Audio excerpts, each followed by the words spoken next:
Assalamualaikum warahmatullahi wabarakatuh. Bertemu kembali dengan saya, Dr. Sofi. Sobat sehat, akreditasi bukan sekedar dokumen. Ada 5 cara penilaian dalam akreditasi yang dikenal dengan R, D, O, W, S.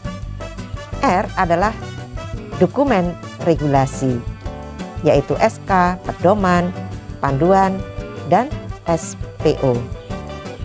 D, dokumen bukti implementasi. O, observasi. W, wawancara. Dan yang terakhir S, simulasi.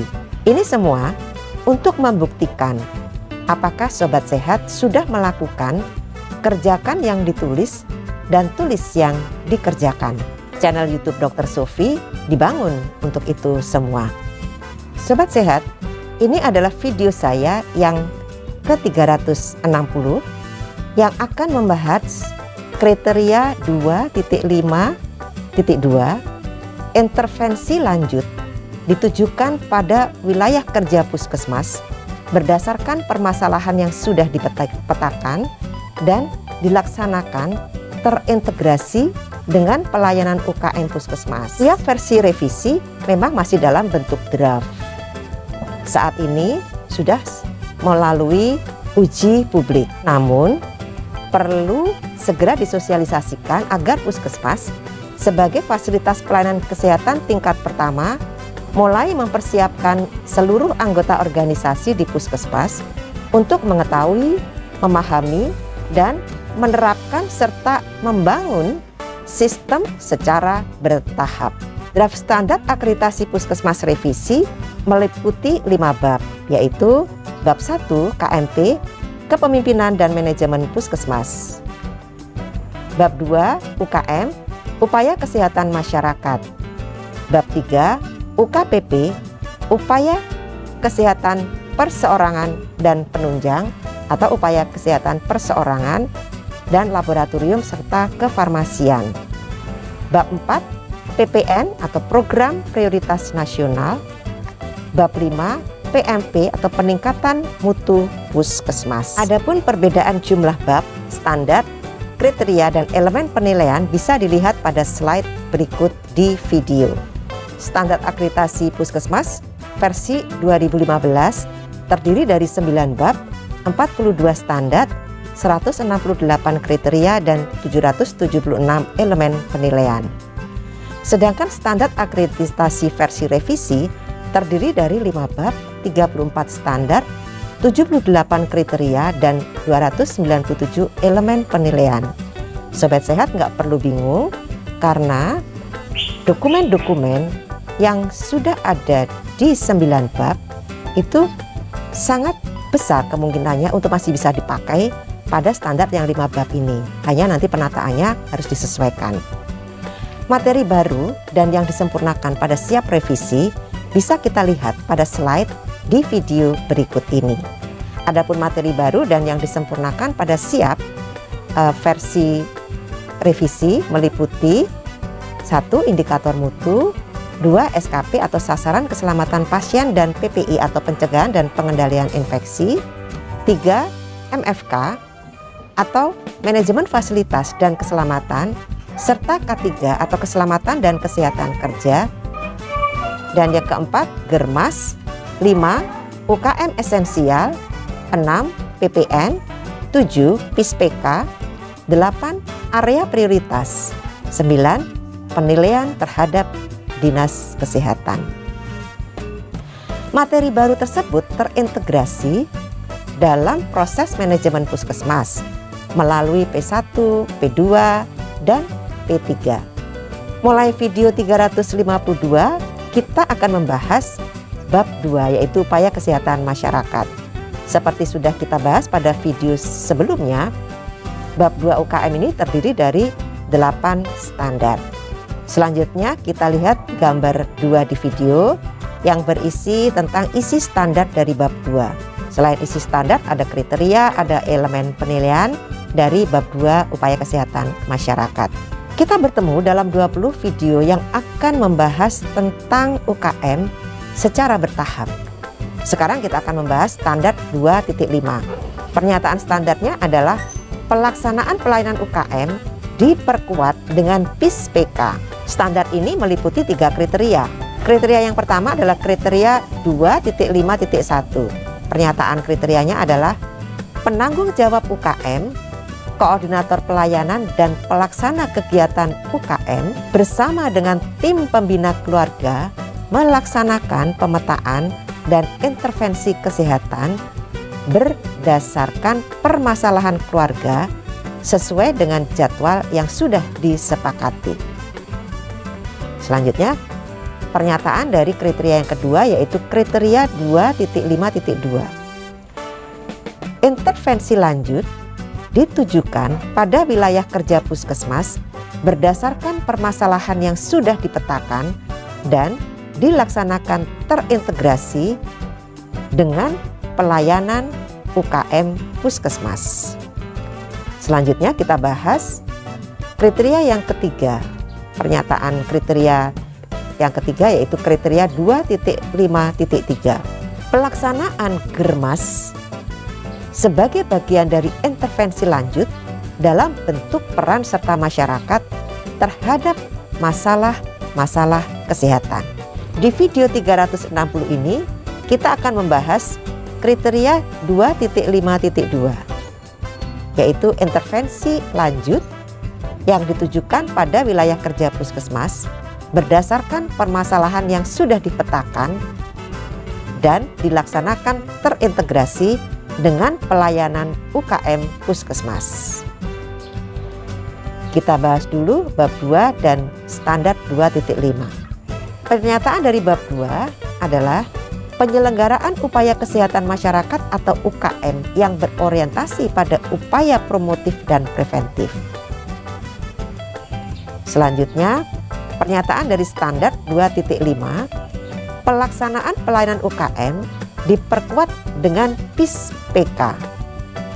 Pelaksanaan pelayanan UKM diperkuat dengan PIS PK dalam upaya mewujudkan keluarga sehat dan masyarakat sehat melalui pengorganisasian dari masyarakat dengan terbentuknya upaya-upaya kesehatan bersumber daya masyarakat atau UKBM dan tatanan-tatanan sehat yang merupakan bentuk implementasi gerakan masyarakat hidup sehat atau Germas.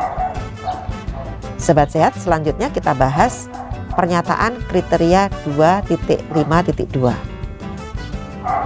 Intervensi lanjut ditujukan pada wilayah kerja puskesmas berdasarkan permasalahan yang sudah dipetakan dan dilaksanakan terintegrasi dengan pelayanan UKM puskesmas. Selanjutnya kita akan bahas pokok-pokok pikiran yang ada pada kriteria ini.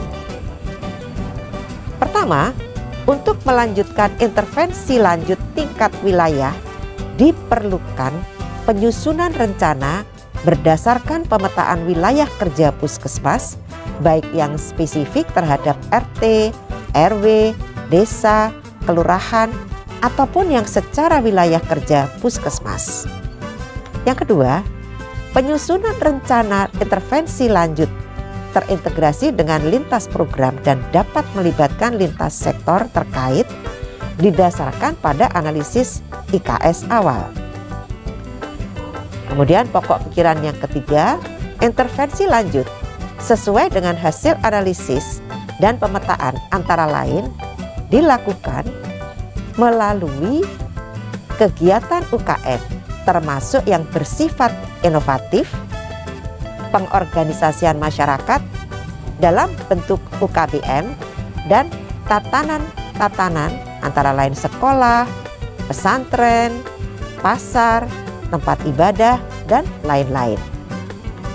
Pokok pikiran yang keempat, perlu dilakukan perbaikan dan evaluasi pelaksanaan intervensi lanjutan oleh penanggung jawab UKM, koordinator pelayanan, dan pelaksana kegiatan UKM agar permasalahan yang terjadi dalam pelaksanaan PIS PK dapat segera ditindaklanjuti. Pokok pikiran yang kelima, tindak lanjut dilaksanakan sebagai bagian terintegrasi dalam kegiatan pelayanan UKM Puskesmas. Keenam, pokok pikiran yang keenam adalah perbaikan dan evaluasi PIS-PK di tingkat puskesmas dilaksanakan mulai dari tahap persiapan pelaksanaan kunjungan keluarga dan intervensi awal, pelaksanaan analisis indeks keluarga sehat atau IKS awal, kemudian pelaksanaan intervensi lanjut dan analisis perubahan IKS. Pokok pikiran yang ketujuh, rencana intervensi lanjut terintegrasi dengan rencana pelaksanaan kegiatan masing-masing pelayanan UKM Puskesmas. Pokok pikiran yang kedelapan, dalam perbaikan dan evaluasi dilaksanakan proses verifikasi yang bertujuan untuk menjamin kebenaran serta keakuratan pelaksanaan PIS-PK sesuai dengan hasil pelatihan serta informasi kondisi kesehatan setiap keluarga yang ada pada Prokesga atau aplikasi dapat dipertanggungjawabkan. Selanjutnya kita akan bahas elemen penilaian. Adapun elemen penilaian dari kriteria ini meliputi 1. Tim pembina keluarga bersama dengan penanggung jawab UKM melakukan analisis IKS awal dan pemetaan masalah di tiap tingkatan wilayah sebagai dasar dalam menyusun rencana intervensi lanjut secara terintegrasi lintas program dan dapat melibatkan lintas sektor terkait. Di sini yang dibutuhkan adalah D dan W untuk penilaiannya, yaitu dokumentasi dan sobat sehat perlu siap untuk diwawancarai. Kemudian yang kedua, rencana intervensi dikomunikasikan dan dikoordinasikan dalam lokakarya mini bulanan dan lokakarya triwulanan puskesmas. Ini dibutuhkan D dan W. Kemudian elemen penilaian yang ketiga, dilaksanakan intervensi lanjutan sesuai dengan rencana yang disusun. Di sini harus disiapkan D dan harus siap untuk W diwawancarai. Elemen penilaian yang keempat, penanggung jawab upaya kesehatan puskesmas berkoordinasi dengan penanggung jawab UKPP, penanggung jawab jaringan dan jejaring pelayanan kesehatan, melakukan perbaikan pelaksanaan intervensi lanjutan yang dilakukan. Di sini dibutuhkan D dan W. Elemen penilaian yang kelima, dilakukan evaluasi dan tindak lanjut perbaikan pada setiap tahapan PIS-PK. Antara lain melalui supervisi, laporan, lokakarya mini, dan pertemuan-pertemuan penilaian kinerja. Ini dibutuhkan dokumentasi dan siap diwawancarai. Elemen penilaian yang keenam, koordinator pelayanan dan pelaksana kegiatan UKM melaksanakan intervensi lanjut dan melaporkan hasil yang telah dilaksanakan kepada tim pembina keluarga dan selanjutnya dilakukan pemutakhiran atau update dokumentasi. Di sini dibutuhkan dokumentasi dan harus siap untuk diwawancarai. Selanjutnya kita lihat slide di video yang menjelaskan pokok pikiran kriteria 2.5.2. Kita juga akan melihat slide di video yang menunjukkan apa saja yang harus dilakukan untuk memenuhi elemen penilaian 2.5.2.1, elemen penilaian 2.5.2.2, elemen penilaian 2.5.2.3, elemen penilaian 2.5.2.4, elemen penilaian 2.5.2.5, dan elemen penilaian 2.5.2.6. Di video 360 ini dijelaskan yang harus dilakukan untuk memenuhi elemen penilaian dari kriteria 2.5.2 tentang intervensi lanjut ditujukan pada wilayah kerja puskesmas berdasarkan permasalahan yang sudah dipetakan dan dilaksanakan terintegrasi dengan pelayanan UKM puskesmas. Meliputi elemen penilaian yang pertama, ada data IKS awal dan rencana intervensi lanjut. Ya, ada dokumentasi, ada wawancara. Kemudian ada pada elemen penilaian yang kedua, itu harus ada bukti komunikasi dan koordinasi rencana intervensi lanjut berupa undangan, daftar hadir, notulensi dan foto kegiatan. Ini ada penilaian yang dinilai adalah dokumentasi dan wawancara. Kemudian elemen penilaian yang ketiga adalah ada bukti pelaksanaan rencana tindak lanjut berupa undangan, daftar hadir, notulensi, kegiatan, dan foto. Kemudian elemen penilaian yang keempat, ada bukti koordinasi dengan UKPP, jejaring dan jaringan PKM terkait pelaksanaan perbaikan intervensi lanjut berupa undangan, daftar hadir, notulensi, kegiatan, dan foto. Ini berupa dokumen dan siap diwawancarai. Kemudian elemen penilaian yang kelima, ada bukti evaluasi dan tindak lanjut perbaikan berupa supervisi, laporan, atau pertemuan yang ada daftar hadir, notulensi, kegiatan, dan foto. Ini jadi yang ditanya adalah dokumentasi dan siap untuk diwawancarai. Kemudian elemen penilaian yang keenam, ada laporan, ada pemutakhiran data. Jadi di sini jelas dibutuhkan dokumentasi dan siap untuk diwawancarai. Contoh-contoh dokumen akan disediakan melalui link, terutama bagi kegiatan yang sifatnya dianggap baru. Sobat Sehat, silahkan melihat secara lebih rinci pada draft lampiran 1 Permenkes RI tentang standar dan instrumen akreditasi Puskesmas edisi kedua versi tahun 2021. Demikianlah Sobat Sehat. Di video 360 ini kita telah membahas kriteria 2.5.2 yang berbunyi intervensi lanjut ditujukan pada wilayah kerja Puskesmas berdasarkan permasalahan yang sudah dipetakan dan dilaksanakan terintegrasi dengan pelayanan UKM Puskesmas. Kita akan bertemu kembali di video 361 yang akan membahas tentang kriteria 2.5.3, yaitu pelaksanaan Germas sebagai bagian dari intervensi lanjut dalam bentuk peran serta masyarakat terhadap masalah-masalah kesehatan. Sobat Sehat, sampai di sini dulu ya. Saya tetap mengundang masukan dan diskusi dari Sobat Sehat. Silakan sampaikan di kolom komentar kanal YouTube ini. Semoga selalu sehat. Wassalamualaikum warahmatullahi wabarakatuh.